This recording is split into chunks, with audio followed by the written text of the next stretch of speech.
Hello friends, welcome to খেল দুনিয়া। আজকের মোহনবাগান ইস্টবেঙ্গল মহারণ তো ডার্বি ম্যাচে নামার আগেই মোহনবাগানের সামনে চলে এলো সব থেকে বড় একটা খবর। সেটা হচ্ছে মোহনবাগান কিন্তু প্লে অফ নিশ্চিত করে ফেললো। অর্থাৎ কালকের কিন্তু হায়দ্রাবাদের সাথে চেন্নাইয়ের খেলা ছিল। সেই ম্যাচে হায়দ্রাবাদ অসম্ভব রকম একটা ভালো ফুটবল উপহার দিয়েছে এবং সবাইকে চমকে দিয়ে প্রথম জয়টা মৌসুমে তারা তুলে নিয়েছে এবং চেন্নাইয়ের ঘরের মাঠে তারা গিয়ে কিন্তু হারিয়ে এসছে। এটা হায়দ্রাবাদের প্রথম জয়। তো হায়দ্রাবাদ তো জয় পেয়েছে, এই জয়ের সুবাদে কিন্তু মোহনবাগানের লাভ হয়েছে। সেটা হচ্ছে মোহনবাগান কিন্তু ডার্বি ম্যাচে নামার 24 ঘন্টা আগেই তারা কিন্তু চলে গেছে কোয়ালিফাইং রাউন্ডে। তো এটা কিন্তু মোহনবাগানের জন্য একটা দারুণ খবর, মোহনবাগানের সমর্থকদের জন্য একটা দারুণ খবর। এরপর চলে আসি আজকের মোহনবাগান ডার্বি ম্যাচে নামছে। তো তার আগে মোহনবাগানের ফার্স্ট 11 কি হতে পারে সেই বিষয়।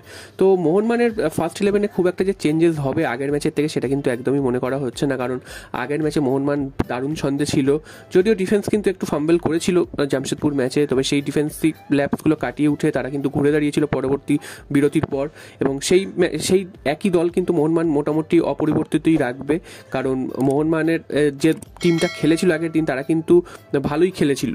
তো সব মিলিয়ে মোহনবাগান আজকের গোলে বিশাল কায়েতকে রাখবে। এছাড়াও ডিফেন্সে কিন্তু হেক্টর ইউসতে ব্র্যান্ডন হ্যামিল, তো তিনি তো থাকতে পারবেন না। হেক্টর ইউসের সাথে কিন্তু আনোয়ার আলী খেলবেন এবং সুভাশিস বোস, এই তিনজন থাকবেন। একটু ওপর দিকে সম্ভবত অনিরুদ্ধ থাপাকে আমরা দেখতে পেতে পারি। অনিরুদ্ধ থাপা না থাকলে কিন্তু খেলতে পারেন গ্লেন মার্টিন্স। তো গ্লেন মার্টিন্সেরও চোট রয়েছে, তাকে না নামানোর সম্ভাবনা বেশি। এছাড়াও দীপক টাকনি, তিনি কিন্তু হলুদ কার্ড দেখার জন্য এই ম্যাচে থাকবেন না, খেলতে পারবেন না।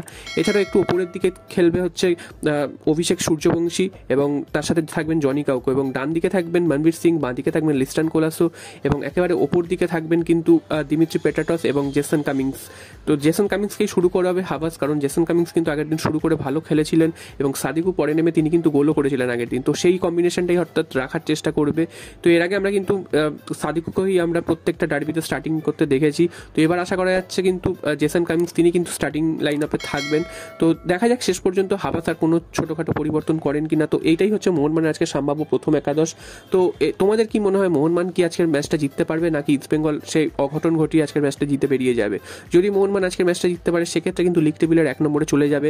যদিও মুম্বাই এবং জামশেদপুর ম্যাচটা যেটা ড্র হয়েছিল সেই ম্যাচটা কিন্তু একটা বিতর্ক রয়েছে। মুম্বাই কিন্তু পয়েন্ট পেয়ে যেতে পারে পুরো 3 পয়েন্ট, এখনও সেই 3 পয়েন্টটা পায়নি, সেটা কিন্তু এখনও কাজ চলছে বা তদন্তের মধ্যে রয়েছে।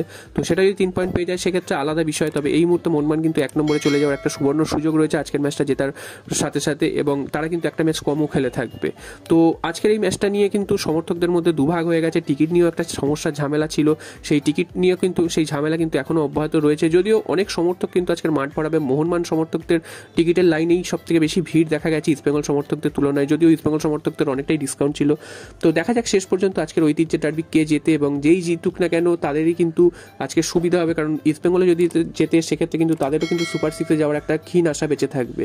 আর মোহনবাগান জিতলে লিগ শিল্ড চ্যাম্পিয়ন হওয়ার দৌড়ে কিন্তু আরও এক ধাপ এগিয়ে যেতে পারবে। তো তোমাদের কি মনে হয় তোমরা কিন্তু অবশ্যই কমেন্ট বক্সে জানিও, এবং আজকে স্কোর লাইন কী হতে পারে সেটাও কিন্তু তোমরা অবশ্যই কমেন্ট বক্সে